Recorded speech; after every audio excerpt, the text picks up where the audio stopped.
Krugman, founder of Women at the Table. And they all participated in different ways. Back then, our voting was with paper. The theme, in fact, was gender parity. The House took the stand that betting on gender parity as a game changer was a risky gamble. With the debating prowess of Kate Gilmore, then the Deputy High Commissioner for Human Rights, the House won the debate. With her wonderfully witty wordsmithing, the line, "It's equality we want," she said, "not equantity." Quotas, however, do have a long and successful history in Geneva. Proof of point is the Interparliamentary Union, IPU, where countries are required to bring a gender-balanced delegations or risk voting sanctions. Corrective measures require consequences when breached. So what could all this mean for multilateral negotiations on the environment and climate change? That's the topic of today's debate. And I would like to welcome you all here today to participate and to vote and to ask questions later on, and to welcome our moderator, Murray Holch. Murray, please come up. Murray is a master's student here at the Institute. She's also the class representative for Gender, Race and Diversity, and she works on gender, peace and security and is writing her dissertation on this. So I welcome you to the floor and to launch the debate, and I wish you all debaters very good luck. Thank you. Thank you, Claire.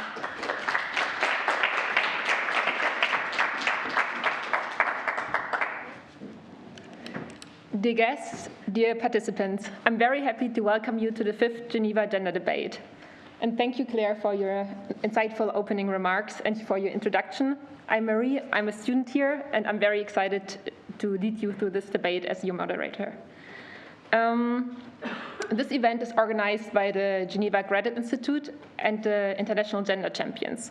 The International Gender Champions, in case you don't know, is a leadership network that brings together decision makers to break down gender barriers and make gender equality a working reality in the spheres of influence. The network numbers over 300 active champions and over 400 alumni who are the heads of international organizations, permanent missions, and civil society organizations. Today is the 5th time that the International Gender Champions have organized the Geneva Gender Debate. With this debate, we want to promote a nuanced conversation around how the best forward for a gender equal world might look like. The Geneva Gender Debate might revolve around controversial topics, but it's important to say that none of us here is arguing for or against gender equality. Instead, we want to zoom into the nuances in the debates on gender equality and promoting gender equality. And today, we hope to stimulate such a conversation around the topic of mandatory quotas in environmental decision-making. And we chose this topic because women and girls are disproportionately impacted by climate change and environmental degradation. Yet, there's a substantial gap between women's particularly high stake in environmental conservation and their ability to act on it. While women around the world have emerged as important leaders for environmental protection, climate justice, and an ecological transition, they remain significantly underrepresented in institutions forming environmental policy, from community to national governance structures and to international fora. In this context, the motion debated today is, also written on the screen, this House believes that a 50-50 representation of men and women should be made mandatory for all environment-related multilateral conferences, negotiations, and fora. And our debaters today will argue in favor and against this motion in the tradition of the Oxford Union debate. We have two teams, one arguing for and one arguing against the motions, and it's important to say that we have assigned these roles before the debate to the participants, so the arguments presented might not necessarily reflect the debaters' personal or professional beliefs. And before we start, let me quickly explain the rules of the Oxford Union debate. We will start this debate with an opening speech from both teams. Then both teams take turns presenting their arguments. And after the main arguments, actually you will come in and we have a short moment for a Q&A with the audience where you'll be able to direct your questions to both of the teams. Just important to mention here is that this event is live streamed and recorded, so your question will be on the recording. And after the Q&A, both teams will present their closing speech, and finally we vote to announce the winning team. And now to the voting, which is very important. We will do one voting now and one when the debate is over. And the team who succeeded to convince more audience members will win the debate. And now it's time for the first vote, so I ask you to please pull out your smartphones, and you can either scan the QR code here on the slide or log into slido.com, and then please insert the number that is written there with the hashtag. And in case you don't have Wi-Fi or internet here, there's the password for the Wi-Fi. And I will give you a moment now to log into Slido. Also please let me know if you have any questions around that. You might have to click on polls if you don't find the motion. And you will be able to vote in favor or against the motion, like based on your current opinion. I will give you a moment now. Okay, first results are already coming in.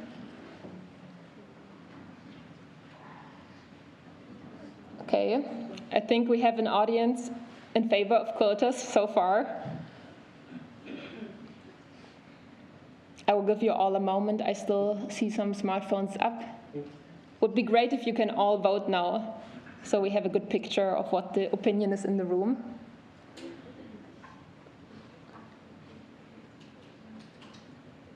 All right, still a little bit moving. But so far, it looks like the majority of audience members are in favor of the motions. So I guess we will see during the debate if the opposing team will be able to sway the audience around.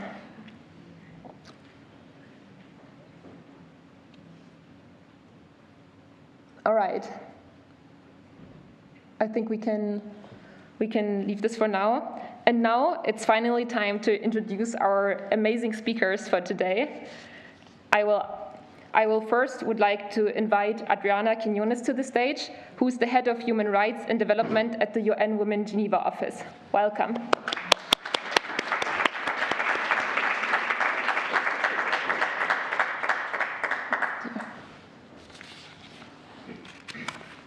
Together with Adriana, also in the team arguing in favor of the motion, is Jean-Pierre Reymond, who's the executive director of 2050 Today, an initiative aiming at reducing greenhouse gas emissions and promoting inclusive climate change action across institutions in international Geneva. Welcome.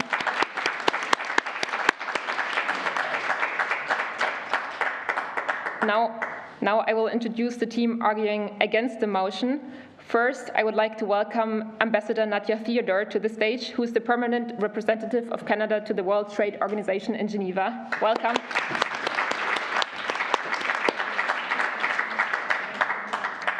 And last but not least, Ambassador Matthew Wilson, who is the permanent representative of Barbados to the UN and international organizations in Geneva. Please, welcome to the stage.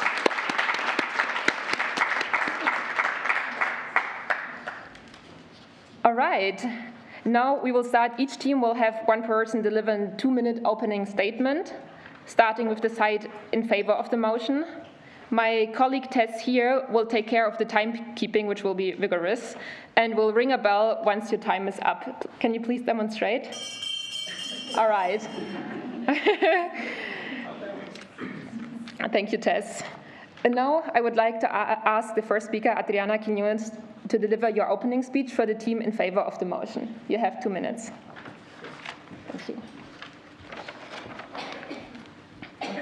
First of all, thank you for this invitation and the opportunity to speak about this crucial issue. Dear gender champions, by 2050, climate change will push up to 150 women and girls into poverty and will lead 236 million into hunger. promoting gender equality and ensuring equal representation of women and men in all spheres of public and political life, including decision-making processes such as those related to the environment, is crucial to achieving the SDGs, ending poverty and inequality, and addressing environmental challenges effectively.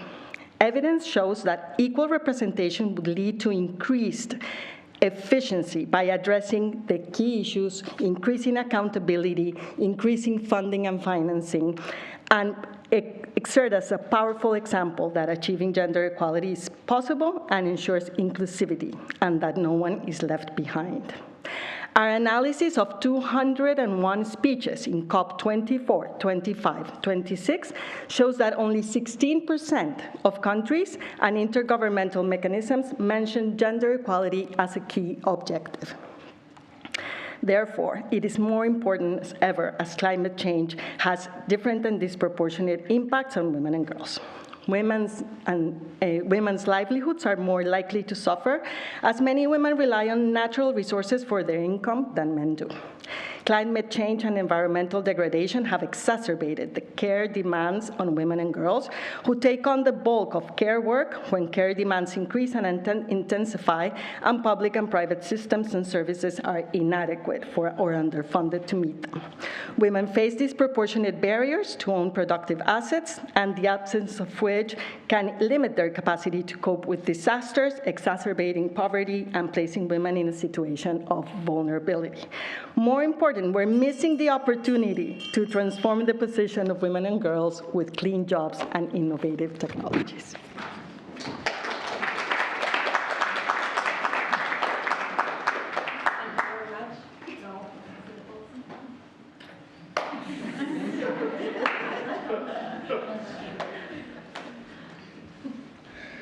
Women and girls and other vulnerable communities are the most affected by the climate crisis. And frankly, we will not turn back the clock at 1.5 degrees unless women, girls, and vulnerable communities are part of the solution. But is the way to do this at the level of the negotiations of rules and regulations by making a 50-50 mandatory rule? A question for the organizers today. Why have you not sought to make 50-50 representation in this audience? I counted, there are 15 men in this audience. There are 75% of you who identify as women, 15 men. But shouldn't we have put a cap on the number of women signing up for this event to make it more equal with the men in the audience? Why have you done that? Because you want to ensure that you get the best of everyone in this room and in this debate. That they don't want to purposefully exclude interested and interesting people from this room. That you don't want to mandate in such a strict numerical term what this audience must look like. Now let me be clear. We need rules and regulations on representation. We need it for men, for women, for non-binary, for persons of color, for vulnerable communities, for indigenous people, for people of different backgrounds, educational levels, skill sets, and geographies. We need that because the environmental multilateral negotiations are trying to solve a global problem of the global commons. And that means that all perspectives are welcome and all perspectives are needed. But to interpret that through stark numerical targets seeks to address the symptoms rather than the underlying cause. It is a social media catch-all phrase that makes people feel good, but takes attention away from the fundamentals. Why are women not being given equal opportunity to be at the negotiating table? Is it a policy choice? Is it really true that they can't find enough women with the right skills? Is it tokenism?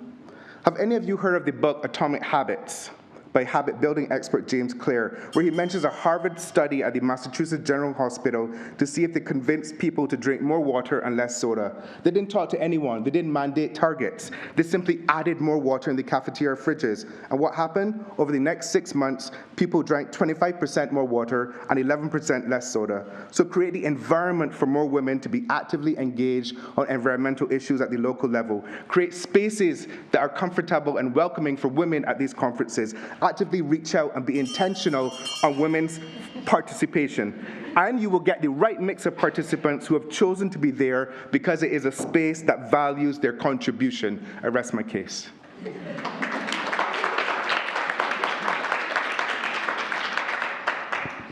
Thank you, Ambassador.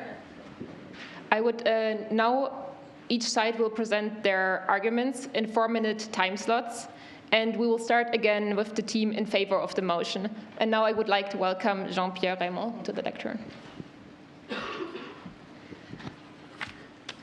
Ladies and gentlemen, dear gender champions, dear participants, I would like just to make a first point before raising more arguments on the participants. By definition, this motion is not to decide who is participating in what, is to decide who is providing a voice to what is requested to be decided. So it's completely different, and I think the first argument brought by our team is somehow just irrelevant, because what is important is who is going to speak, not who is going to listen. Now I will bring 4 arguments in favor of this 50%. And I would like also to say that I completely agree with what was said, that we have to create the right circumstances to enable more women to participate. But how do we do it? And I think it's there where we differ. So first of all, let's take facts. It has been mentioned already by my colleague that women are much more affected than men.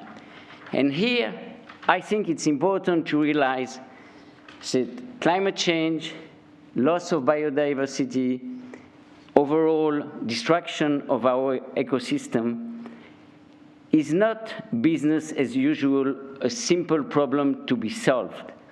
It's an existential threat against humanity. So I think first to take it into consideration makes the general paradigms we have to be completely changed. Why so? Because access to resources, basic resources, like food and water, will be much more difficult. And women will suffer first more. And it's not will suffer, they suffer already more. Second, degradation of resources overall will make their situation more and more difficult because they cannot live. I mean, if they have a family, the husband somehow can say, okay, bye, I will go to the city and find a new job, a new world. But the woman cannot say it. I will leave the babies with the husband and see what's going to happen. I think men in this room will agree that they will not be up to the job. Let's be realistic. Second argument, women are underrepresented in international fora, not only in climate, everywhere. Why so? Because we still have a patriarchalistic society where we think that men should go to school, men should decide, men should be in government, men should be ministers, men should be president. And this has to be changed. And if we don't put in place a system where we can change it, and we keep to think that with a nice voluntary principle it will change, we delude ourselves. We think we will win, but at the end, nothing is going to change. And we have seen it for the last decades. I mean, the change is not that obvious. So let's take a simple example. Out of 28 COPs, how many were chaired by a woman? Can you tell me? The answer is 5. So 5 out of 28, you can agree it's not a lot. And even worse, in one case, a woman would have been the chair. She was the Minister of Environment.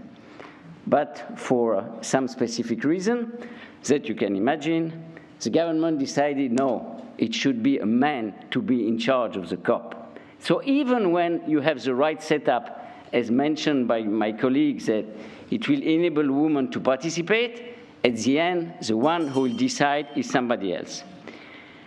Third element, it's important to set a positive example. If we don't make a real change, we will never make a situation really different. So for example, to have an alternating presidency of important events like COP might be a simple solution to make a real change to be effective. And fourth argument, it's important to set a precedent. Because if we don't start by doing something concrete and have a mandatory 50-50 is something simple to be followed, and it will make a change. We will never be able to contaminate somehow other institutional bodies like the General Assembly, the Human Rights Council, or even the Security Council.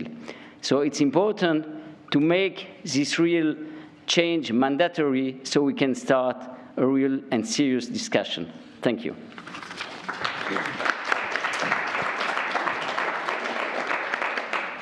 Thank you for presenting your arguments. Now we'll continue with the team against the motion. Please, Ambassador Nadia, Theodore.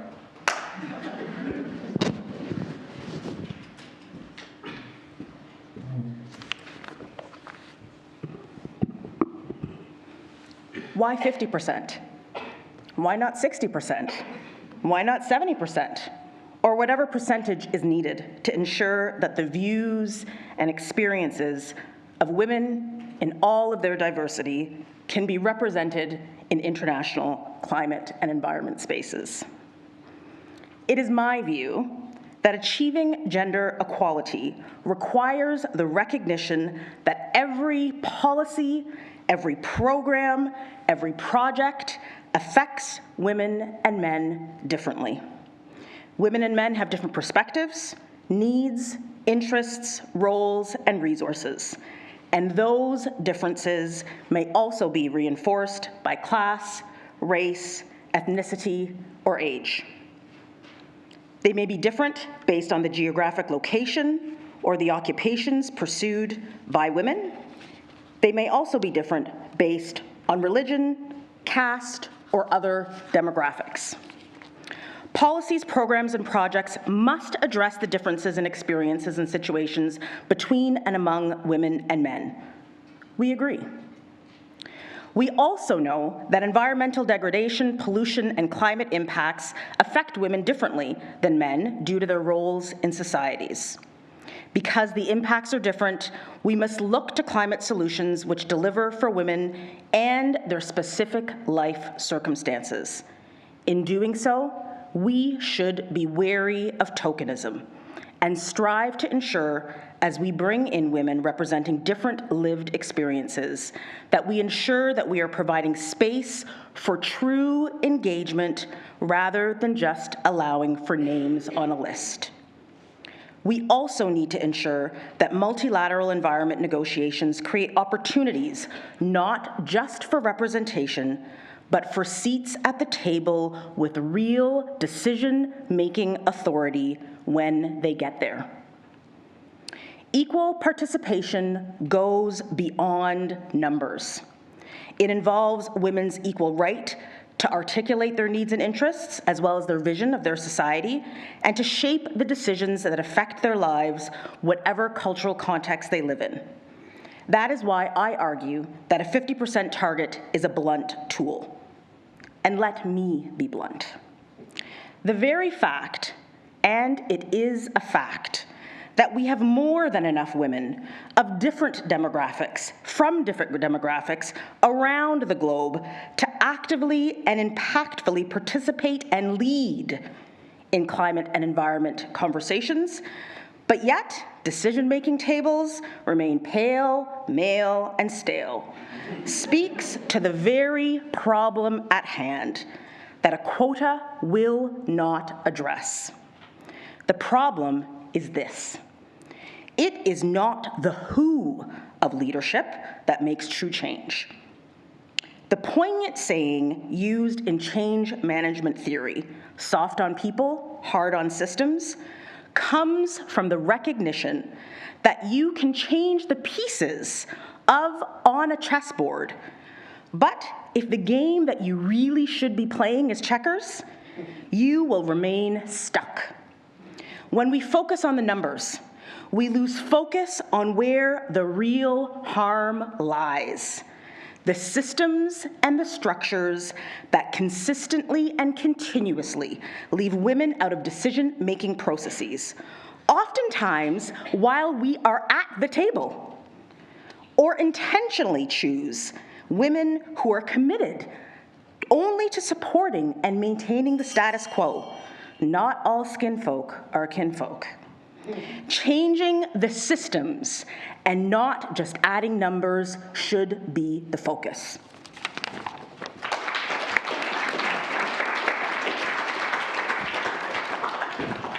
Thank you very much. And now we will turn to the second round of arguments. Please, Adriana, Quiñones, it's your turn. Well, thanks for providing that introduction to our closing statement. We couldn't agree more. It's not about the numbers, but we do need to stand on a standard, on a minimum standard of representation. And that is what women and girls all over the world have been looking forward, have been striving for, and fighting for in recent years. And it has only, even though the effects of climate change affect more women and girls, women have been at the forefront of environmental activism, in particular indigenous women. They only make up 15% of the environmental ministers at national level. Something has to change. And it has to be an affirmative action that ensures the participation of women and their contributions to be included at the table. There are several barriers to women's participation, and most of us know them. There are social norms. There are discriminatory legislation. There's lack of access to land, to decision-making power, to assets like credit that will enable women to feed their families, to enhance the possibilities of their communities. We cannot deny that those barriers exist and are limiting the participation of women and girls. Grassroots organizations and feminist organizations participating at different COPs have been responsible for increasing targets, for increasing indicators, which result in increased funding, in increased accountability, and as we saw during the COVID-19 crisis, when women's organizations were at the table, enhanced service provision and response by government was possible. But how can we make that institutionalized? It cannot be that because a government changes, we're going to lose all the gains of women and girls. It cannot be because lack of funding, women and girls are then relegated to non-participation. It has to be a minimum standard, and this is what we're aiming for. And it is about building transformative change. And what message we're sending to women, young women and girls, young men and boys, to society in general, that the people who are sitting at the table have a right to be there. Only when little girls can see us sitting at the table making decisions, they will be inspired to take up the critical challenges of changing the world. But I also want to share with you the impacts of gender-blind policies, exacerbating gender inequality in food systems, increasing women's labor burden, even going back because of poverty to harmful practices that we all want to end, such as child marriage. And we're seeing it over and over again. So when women are the main responsible for securing water, food, fuel for their households and families, in the event of a severe drought, women's role as primary caregivers become even more demanding. Extreme poverty can lead to girls not attending school. And it's so important to take into account gender-specific needs and vulnerabilities when designing environmental policies to ensure a fair and inclusive approach. This may come and go unless we have established the practices. And so for us, policies to create an enabling environment for women's participation, such as quotas, have demonstrated that they ensure that there is an equal opportunity to participate, that the interests and perspectives of those represented can be included in the discussions and be part of decisions and agreements. Our research of the gender snapshots shows that the introduction of a gender quota has positive effect on the number of female parliamentarians. And it tells us that the higher the number of female parliamentarians, the higher probability to adopt gender-sensitive environmental policies. Thank you.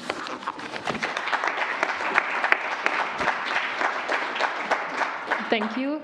All right, now the last argument from Ambassador Matthew Wilson, please.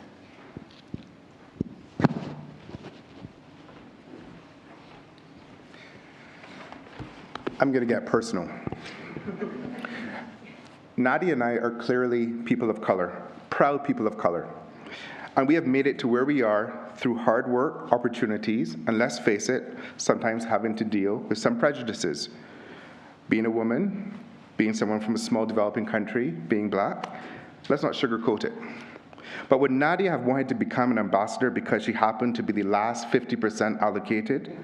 Or would I have been happy to stand down for this opportunity because I might have made it 52% men and hence not met the 50-50 targets? I don't think so. But we know our history enough to understand that forms of affirmative action in the past were extremely important to give persons of color the opportunities they deserve to compete and excel. But is this really what we want to be doing in 2024? We need a shared understanding that diversity and inclusion matters and adds to the richness of the environmental debate. And we have to pledge to have teams that look like the world that they're supposed to represent. 50-50 mandatory representation is a step backwards. Quotas cannot be the chosen catalyst to equal representation. And again, we need to work on the infection and not just the cough. Why is 50-50 representation so challenging? Because there's little support for work-life balance, including childcare, the most valuable unpaid job in the world.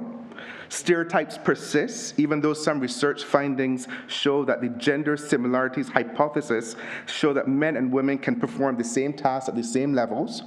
The pervasive stereotypes that say men are better and more assertive leaders and women are more nurturing and sensitive doesn't shout effective negotiations for women.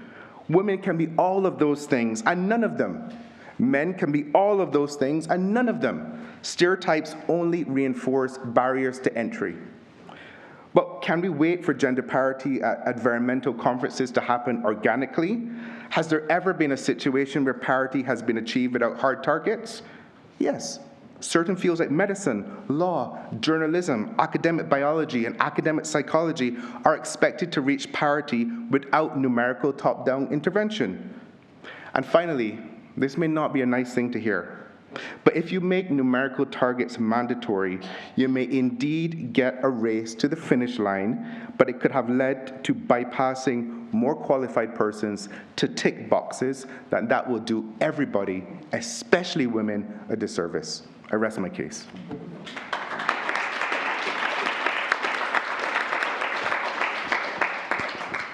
I would like to thank you all for your powerful arguments. And now will be the moment for the audience to come in and ask the questions you might have that have come up during the debate.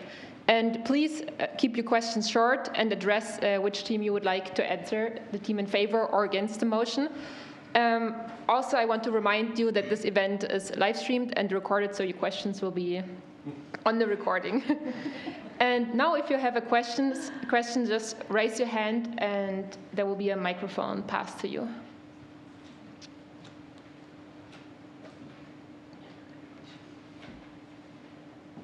Has there been a hand? Here, perfect.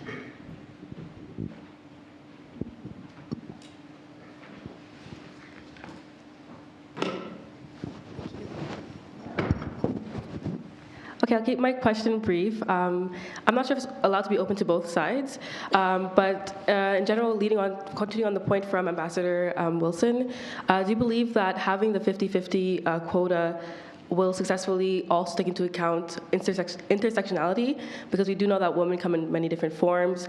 There are women of different races, women who are also transgender, and part of the queer community as well. So will the 50-50 representation successfully take into account also intersectionality, or will there be a limit there as well? Thank you.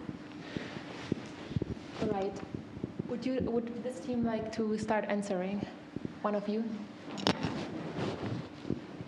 Yeah, I would say it is assumed that we will strive for intersectionality to be included. We're seeing more and more the different needs of populations, and I think this wouldn't work without increased participation of all those that are involved. And in the case of climate, as I was mentioning before, we know that a lot of credit goes to, for example, Afro-descendant groups in many countries that have been responsible for keeping and conserving key parts of of the environmental treasures that we have around the world, indigenous peoples with their traditional knowledge. All this has to be brought into the table. So I think that this conversation about a 50-50 is about a minimum, a bare minimum standard.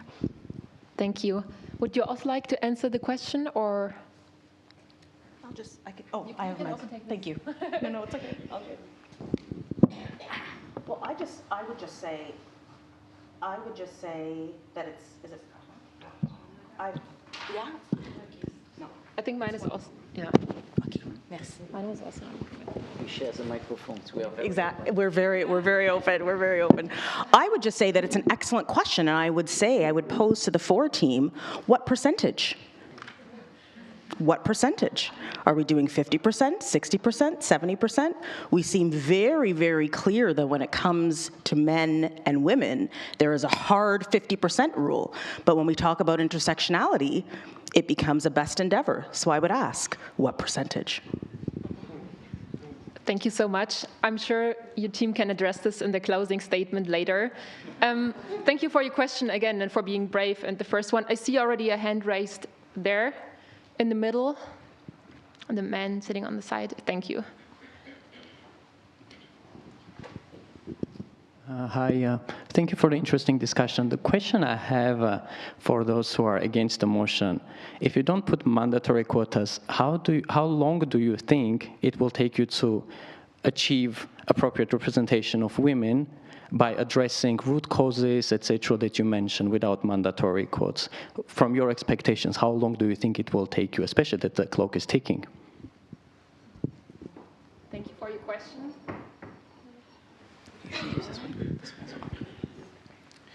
I mean, I believe in doing things the right way, not necessarily the fast way. You do things the fast way, and it's not going to be sustainable.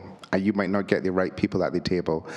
I agree with you that when you look at the analysis, even when it comes down to pay parity, this says, what, 200 and something years is ridiculous. So I completely understand that.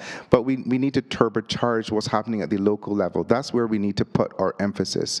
Turbocharge what's happening at the local level, not just say, well, okay, can we please have some people to fill these seats? I don't think that's appropriate and is not sustainable, and I'm not sure that you're always going to get the right people at the table of these very important negotiations if you do it that way.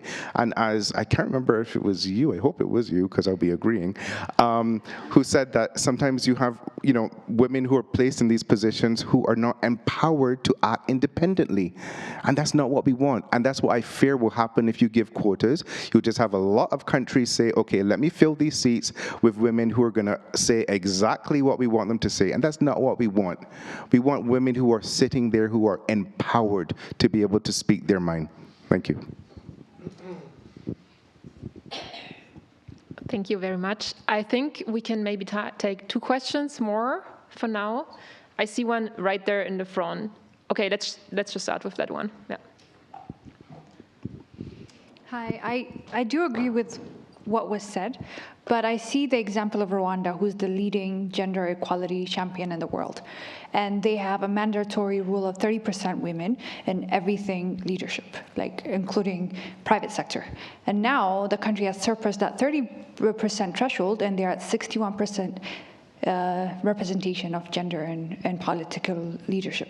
So if we don't put that threshold, then how do we ensure that we trespass it and achieve all the goals that was mentioned, including achieving intersectionality, integrating in the gender representation? Thank you. Which team would you like to answer the question? Both? All right. Then let's start with you. Would you like to take the question? I think in any case, it's a process that we have to launch. So basically is where we start. We have seen that by hoping, by having voluntary measures, it takes long time. Maybe in 1,000 years, we will achieve it, no doubt. I mean, progressively, women will go more into school and so on. I mean, somehow it's the normal process. But do we have 1,000 years in front of us? I don't think so. So I think by putting in place a simple measure that is clear-cut, okay, somehow it might be a bit arbitrary, but at least it has the merit of the simplicity. It shows a way forward. Thank you. Would you also like to answer? All right. Sure. I would just say thank you for proving our point. Rwanda leapfrogged to 60% without having a 50% quota. They chose 30%, which proves that they were focused on the systems and the structures that were required to ensure that women had a seat at the table with real decision-making authority while they are there. So the fact that they have now gotten to 60% and a structure and a system that means that women are actually empowered to lead as they would like without a 50% quota is exactly what we are saying. Thank you. All right, we have still time for more questions. I see a hand there right in the back.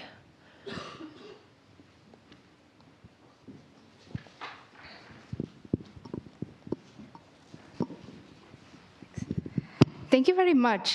This was a really interesting debate, but I have a question for the opposition. Assuming in a hypothetical scenario, we do not have a 50-50 representation requirement, what sort of parameters or metrics of assessment would you use to determine that there is change, that there is more representation of women, more representation of young women, of say transgender persons as well, especially in multilateral conferences and negotiations, given many different opinions across different countries on what constitutes, an equal representation and who they choose to send for these events, not events, but conferences and fora. Thanks. Thank you for your question. I really love these questions, keep them going. All right, here. I don't know how many organizers of conferences I've ever really heard beyond that one line that you see in an invitation letter saying, you should have give preference to women or people who are not normally represented in your delegation. That's this kind of soft, routine language they put at like a footnote that no one ever sees. So frankly, I think organizers of international conferences need to be more intentional about this. And you can be more intentional without mandating numerical targets. You can provide incentives as well. You can name and shame without numerical targets as well. So I think there are other softer ways that will ensure you get the right women at the table rather than just this very hard, let's have 50% men and 50% women. And because this is live stream, I'm not going to call any countries, but I will say, what is your preference? Let's say that there was a country that was hosting a big environmental meeting and they have their organizing committee is just all men. So then there's a bit of a pressure. And then all of a sudden you find 8 or 9 women all of a sudden who are now on the organizational committee, right?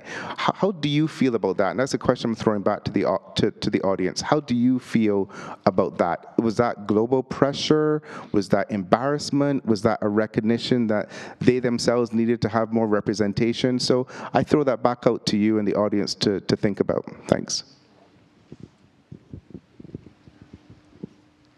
All right, we still have time for more questions, so be brave.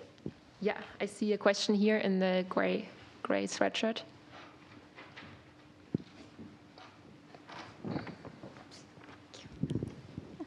Hello, I have a question for the against team.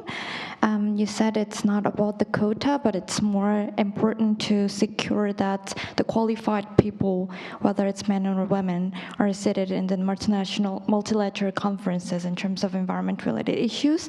So, but my question is that to raise or to nurture those qualified persons, I think there should be more enabling environment that provides more qualified educations or opportunities. Do you think it can be possible or it can be achieved where there is not parity between men and women, like that still give enabling environment for women to be more exposed to this qualified quality or opportunities? Thank you for your question. Also, you're really putting the opposing team here in the hot chairs. Maybe afterwards we can also have some questions again for the other team, but I will give you that. Well, to answer simply, yes.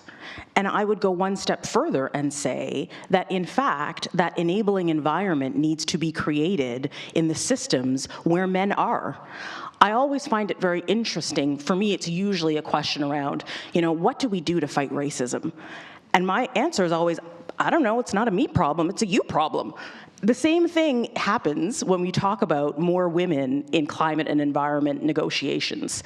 It is not for women to step up and solve the inequity and the inequality that exists in the structures. It is actually for those who are already there, championed perhaps by those who are committed to doing better and to seeing success, to change the systems and structures, and then, as my esteemed colleague said, organically, you will see not just an increase in numbers, but an increase in leadership, a change in leadership, and a change in outcomes, which, let us be reminded, is really what we are looking for. We're not interested in representation, we're interested in power.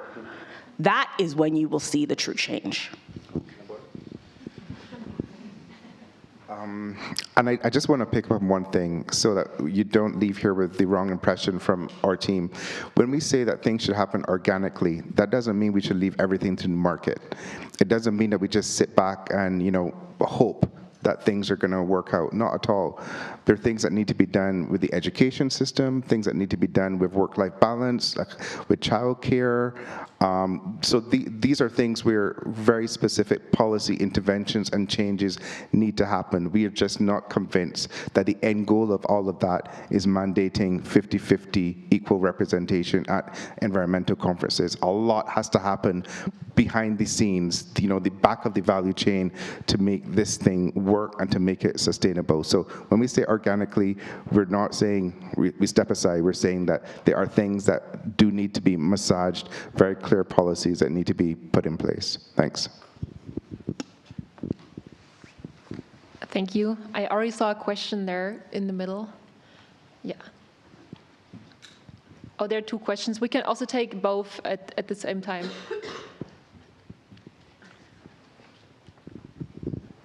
Thank you for your response, Ambassador Wilson. I love that last point of looking at things behind the scenes, because when we focus at the top, it tends to hide the other systemic issues.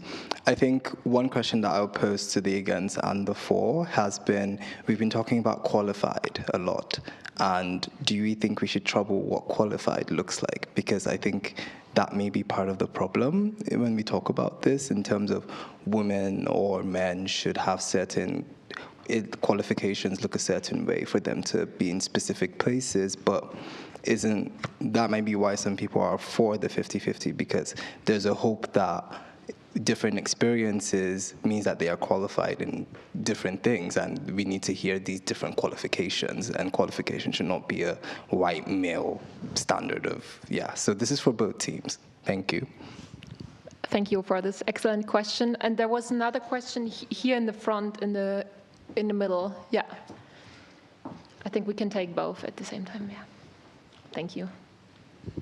Thank you very much. A brief question for the for and for the against. For the question for the for is, does 50-50 representation of men and women assume that gender is binary? And for the against, does your argument presuppose that mandatory quotas and addressing root or underlying causes of inequality are mutually exclusive rather than complementary? Also great question. You want to take one of those? Yes, maybe let's start with qualification. I think this is a completely different debate. I mean, how and who are you to say who is qualified within a delegation? I mean, what do? We provide mandatory tests to see how efficient, how qualified the delegates are. If you take it for head of states, maybe some will fail. So what do? You send them back? So, I mean, it's a non-starter as a debate. We are all in favor of qualified people, but at the end of the day, it's up to the government to decide who is sending. Someone might go for holidays because it's a nice spot with nice beaches, and sometimes he can go in the afternoon in the conference. Other one will be more serious. But I mean, who are we to judge? At the end, it's a sovereign decision. So qualification is completely different. Having quotas for men and women is a simple measure to emphasize the need for real representativity.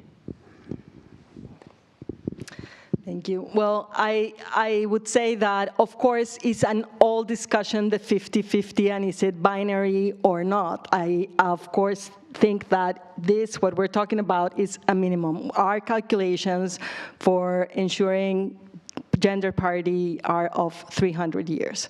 So what we want to achieve is, of course, representation and the voices being heard of many different groups, but at a minimum, ensuring that 50% of women can be present will enable us to also start increasing the participation within that of the different interests of indigenous women, according to migrant status, according to different, of course, gender identity, many different facets of life that need to be included, and we're just starting working on that. But we haven't even achieved that.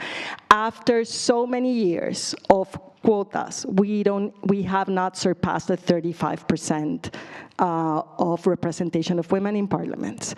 We have not surpassed the minimum participation of women as ministers.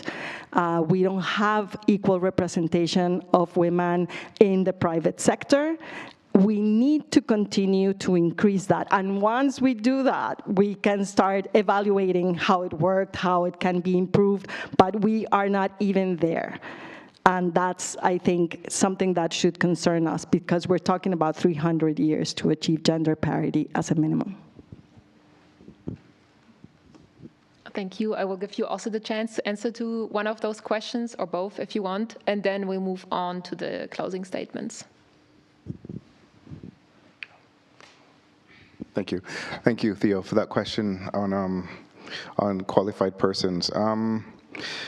Yeah, I think that's a whole other discussion, but I will tell you, well, should I speak for you, Nadia? For Nadia, myself, and Simon, the ambassador from the UK here, we all cover trade issues. I don't know if we would say we are trade experts, you know? So qualifications are about what you bring to the table as an individual. So I don't want people at the environmental table who just have environmental degrees. I want people who have lived experience. I want people who have a voice, who have something to say, something to add, value added, who can share true experiences. So that's the kind of qualifications that I'm personally talking about. And on this issue about whether or not 50-50 is mutually exclusive or complementary, look at the UN system. The UN SG has made such an effort to get parity at the level of heads of agency, and he's done it. It's great. But dig a little bit deeper. Look at the P2s and the P3s in the UN system. You're not getting women at P4 levels or P5 levels. Why? Because we're not dealing with why women never seem to make it to the P4, P5 levels. They're great at the entry-level positions, the P1 and the P2s, and we are using this quota system to appoint them as USGs and ASGs and heads of agency, but no one's paying attention to the P4s and P5s. And why are they not getting there? Because we don't have childcare systems built in. We don't have work-life balance built in. We don't have any of those things built in at that part of the career path where women need it the most. And this is my concern about these kind of 50-50 mandatory issues, even at the level of private sector boards. They think that they've achieved it, they've ticked a box, and then no one pays attention to what's happening behind the barriers a little further down. And that is why you will never get an organic rising of women through the ranks, because you're not paying attention to the barriers within the ranks that stop them from being able to do that. So I'm very, very concerned about us just focusing on a numeric target, because I think it gives companies and organizations and conferences a free pass not to deal with the real issues. Thank you. Also, thank you to the audience for your wonderful questions. I think, yeah, this was a great discussion. And now it's time to turn to the closing statements from both teams. Each team will have the chance to summarize the key points and respond to any issues raised in the debate. You will have 4 minutes, and we'll start with the team in favor of the motion, Jean-Pierre, Reymond. Ladies and gentlemen, thank you, and it's a pleasure to be back again for the closing statements. First of all, let's see on what we agree, because I think this is fundamental. Basically, the differences are not that big. First of all, we all agree that women are more affected than men. So this is a very important aspect where we can find solutions and see how.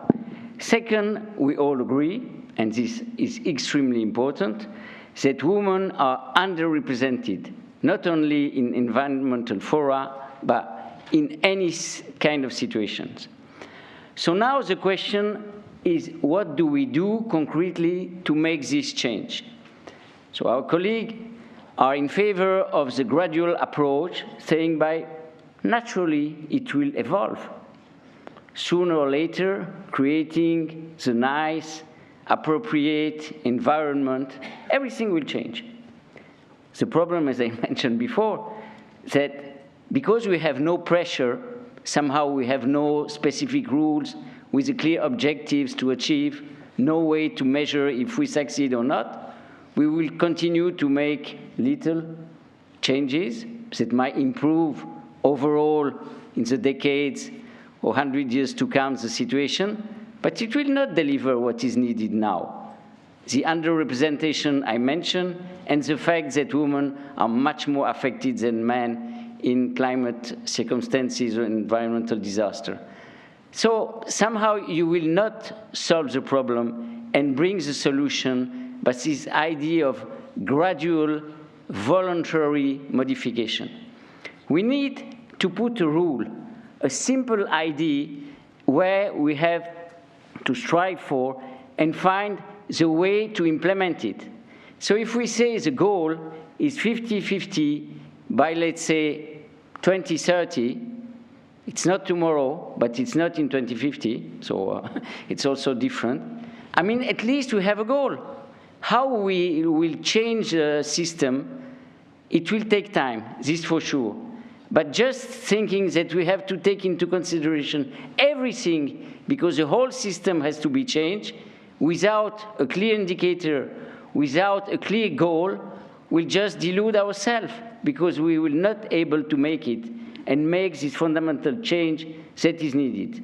So we need a slogan, something that we can take action for.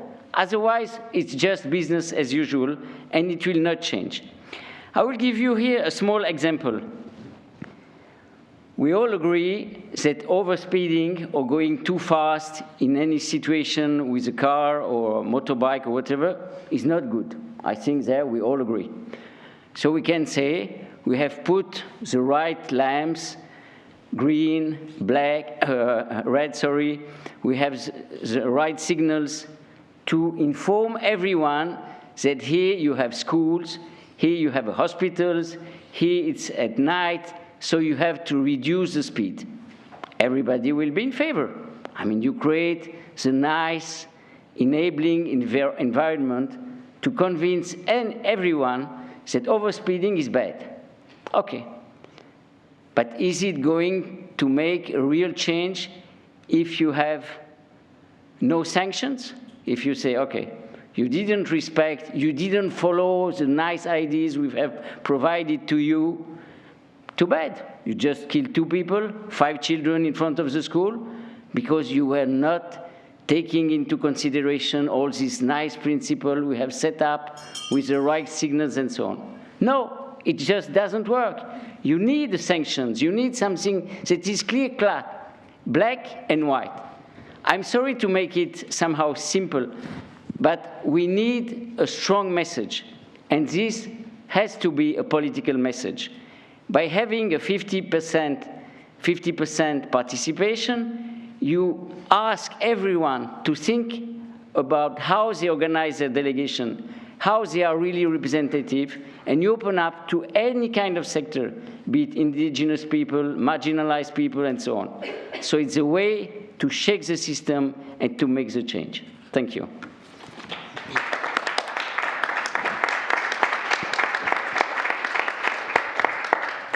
Thank you for your closing statement.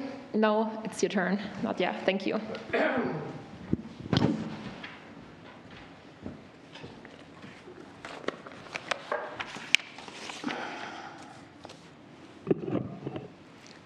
Let me be crystal clear.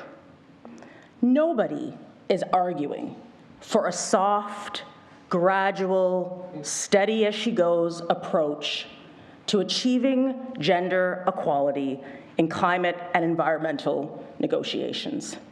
Quite the opposite. We are arguing for strong, bold action that gets to the root cause of why we are where we are today when it comes to women leading on climate and environment. What we are saying is that if we are going to spend time on metrics, if we are going to spend time on quotas, if we are going to spend time on bold action, let that action be about the systems. Let that action be about the why of women's lack of leadership in these fora. The data was clear and was presented to us. In Rwanda, 30% representation led to serious, impactful change. We heard that despite a 50% quota in representation, we still have not achieved it several decades later, and we are not on track to do better. So, what we are saying is bold action is required, but bold action in the direction that gets us where we want to be. Not bums in seats, but power at the table. Not simple numbers, but systems that allow women to lead in their entirety with structures and systems in place that allow them to do so in the manner in which they need to. Please do not mistake our message. Women in all of our diversity are needed at the climate change table, are needed at the environmental table. And if we actually want to get there, we need to do things differently. Doing the same things over and over and expecting a different result is insanity. Let's go beyond the slogans, go beyond the insanity, and do what is truly needed to get to equity.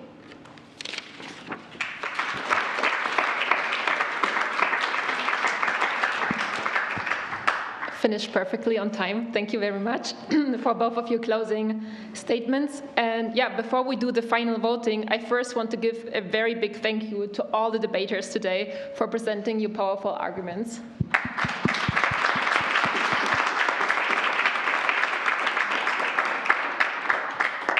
And as I explained in the beginning, now it's time for the second vote. And the person who was, or like the team who was able to convince the audience will be declared the winning team. So now the QR code is up again. So please take out your phones and you can scan the QR code or log into slido.com and insert the code.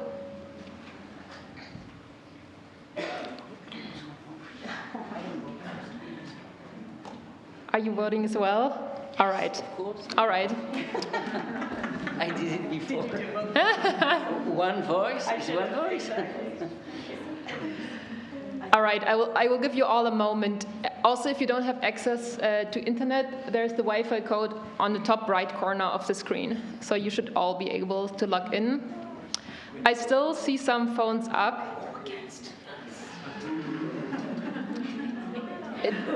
I have to say, I will wait for the final results, but it already looks like the against team was able to sway the audience around.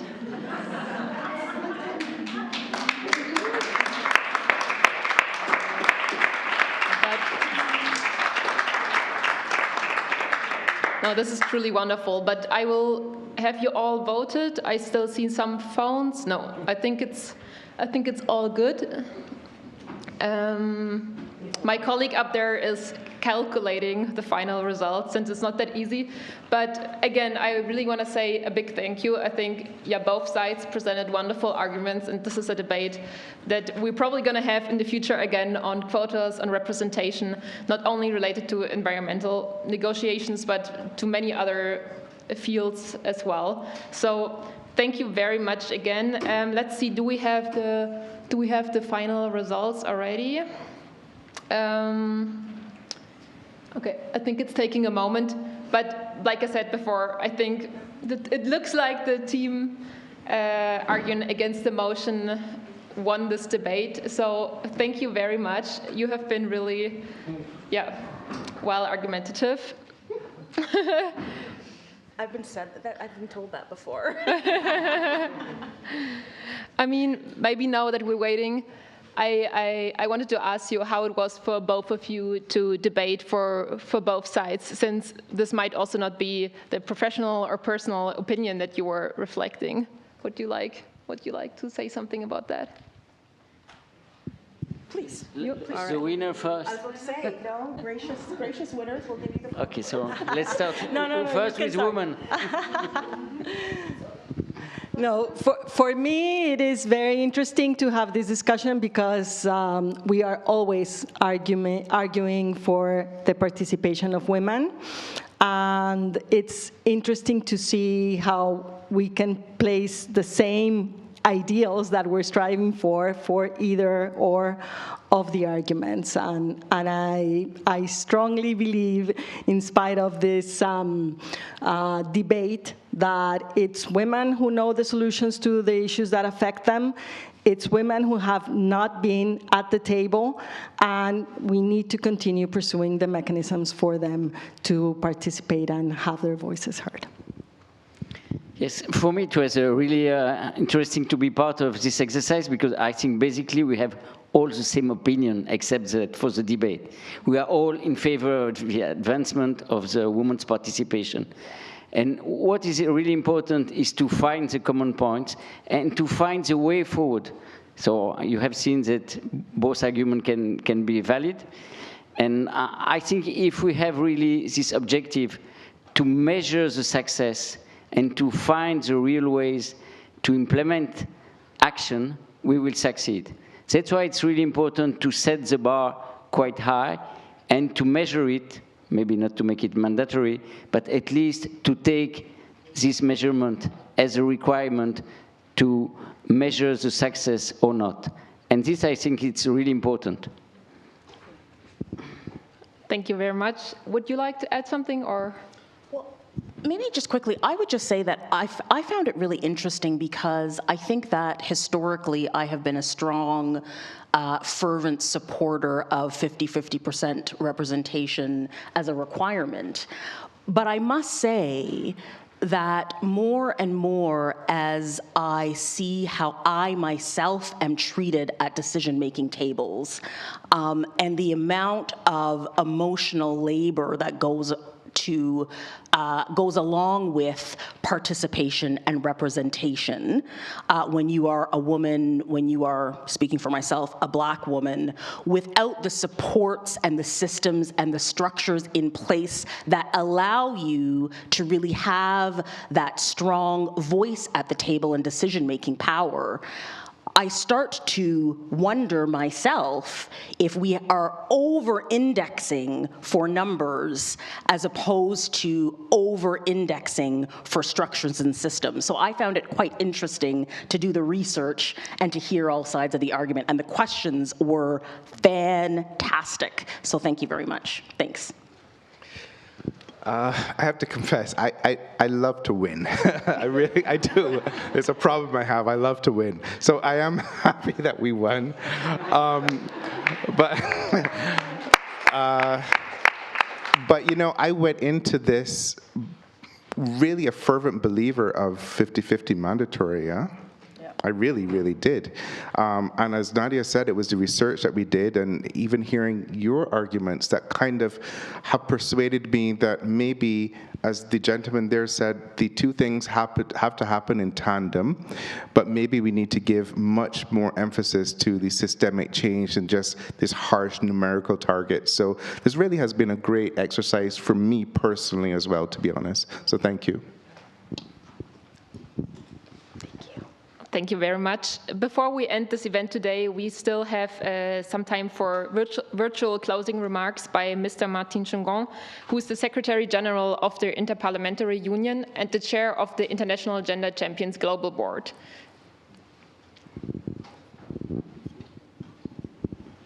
Hello, champions, dear guests, dear friends. As we bring the curtains down on our 2024 Geneva Gender Debate, I want to extend my heartfelt appreciation for your presence and contributions today. Our annual Geneva Gender Debate is an important reminder that constructive, nuanced dialogue and a willingness to challenge and learn from each other must be at the heart of our work. In today's debate, we have seen compelling arguments made on each side. While views on the best way forward might differ, I believe that we all walk away with two shared conclusions. If we want to effectively address the climate emergency, we cannot afford to lose out on the perspectives, expertise, and leadership of half of the world's population.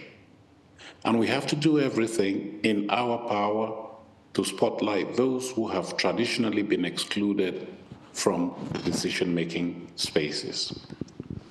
I encourage all of you to let this awareness echo throughout our work and personal actions, be it through advocacy, policy making, program design, or academic research.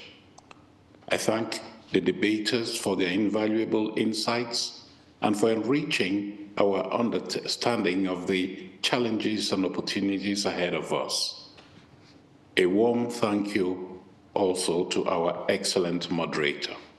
And of course, a special thanks to the organizers of this event, our great partners at the Geneva Graduate Institute, and the dedicated team at the International Gender Champions Secretariat. Let us persevere in our efforts to make climate justice a reality for all and advocate for inclusive policies and practices across the multilateral sphere. Together, we can nurture a more equitable world in which every voice is heard. Thank you.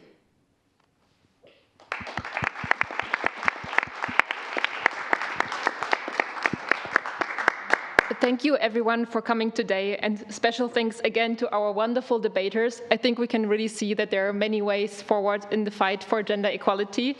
So yeah, this is it. I wish you a good afternoon. Thank you for coming.